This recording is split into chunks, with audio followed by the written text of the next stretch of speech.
heinous crimes committed by occupation forces on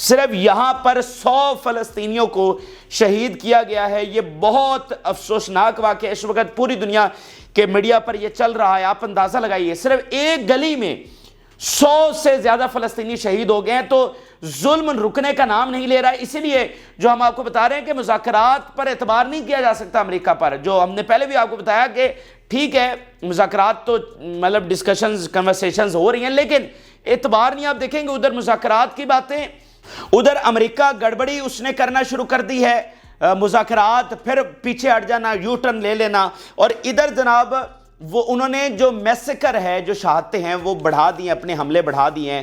تو اب ذرا اگلی بات سنیے جو میں آپ کو کہہ رہا ہوں نا کہ یہ اتنا بڑا مارکا ہونے جا رہا ہے. اگر یہ جنگ بندی نہیں ہوتی تو یہ اتنا بڑا مارکا ہونے جا رہا ہے, اتنا فیصلہ کن مارکا ہوگا جو بعد میں عالمی جنگ میں کنورٹ ہو جائے گا.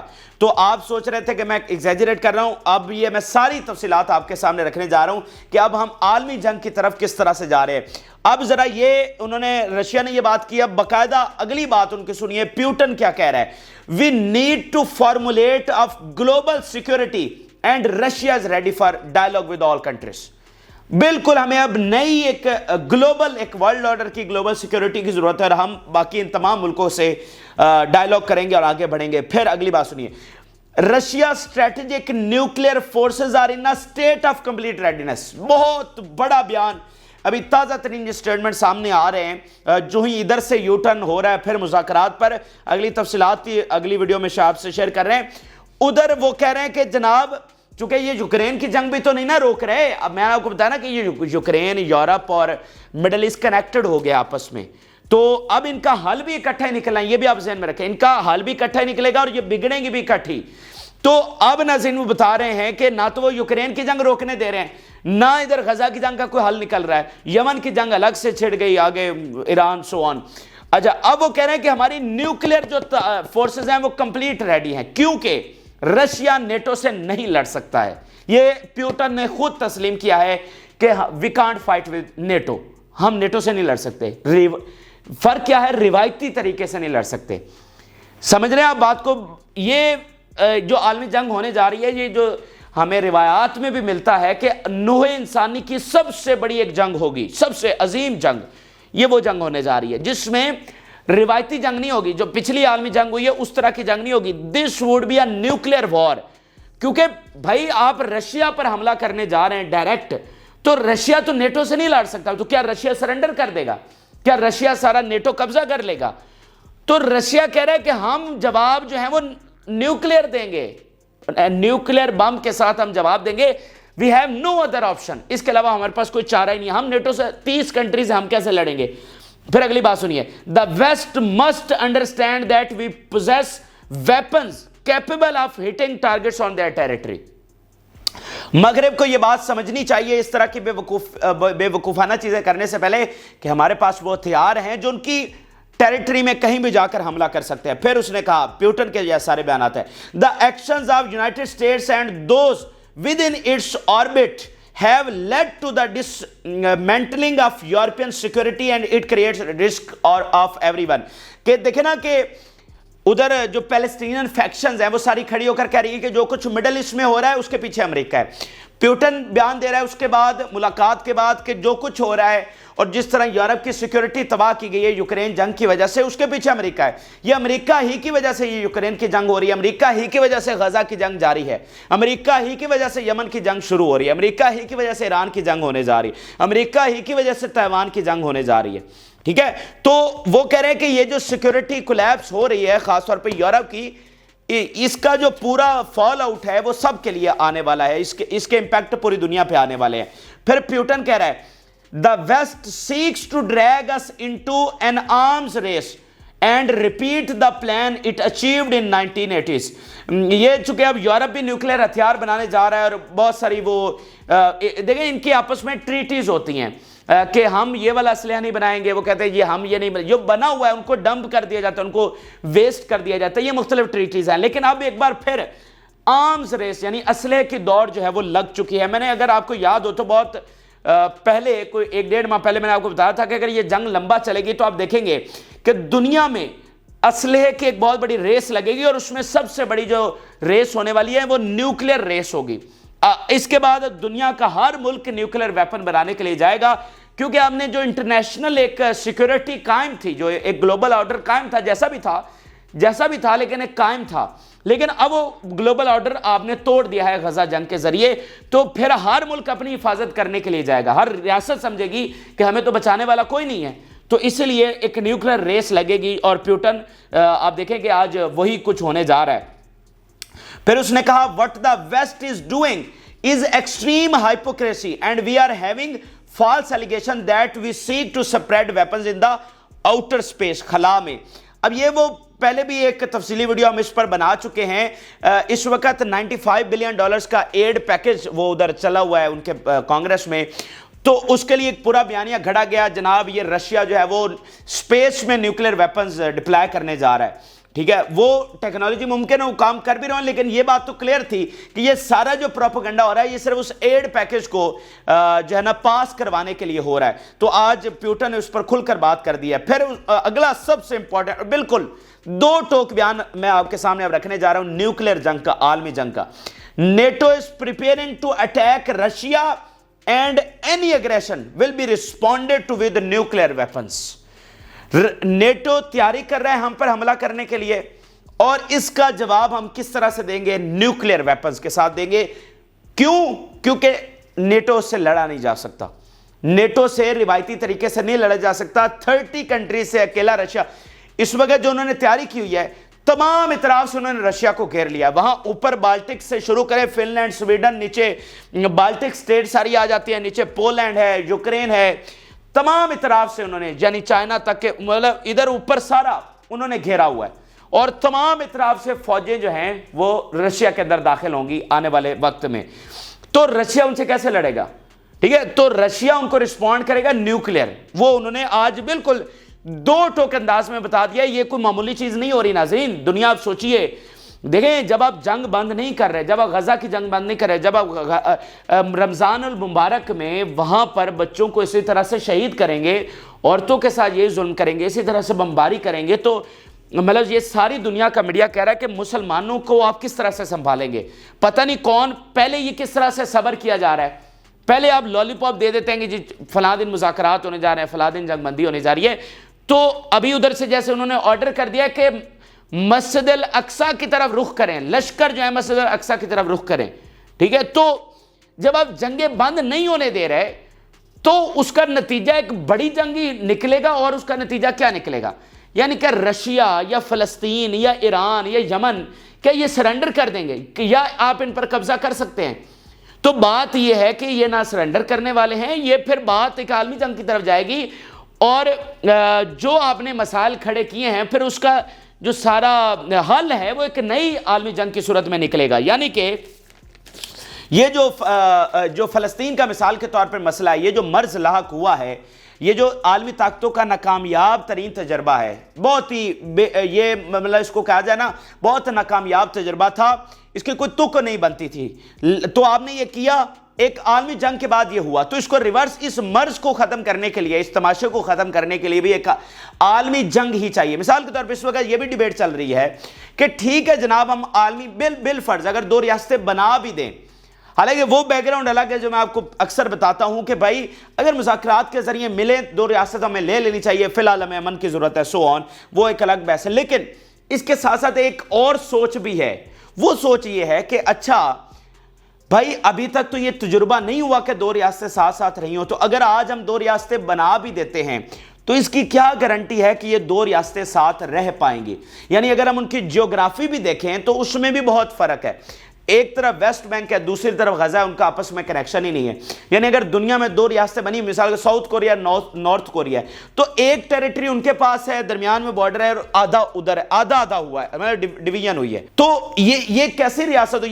یہ دونوں ریاستیں کیسے رہیں گی؟ یعنی درمیان میں اسرائیل ہے، ادھر ویسٹ بینک ہے، ادھر غزہ ہے، ان دونوں کا آپس میں کوئی کنیکشن نہیں ہے، تو یہ کیسے ہوگا؟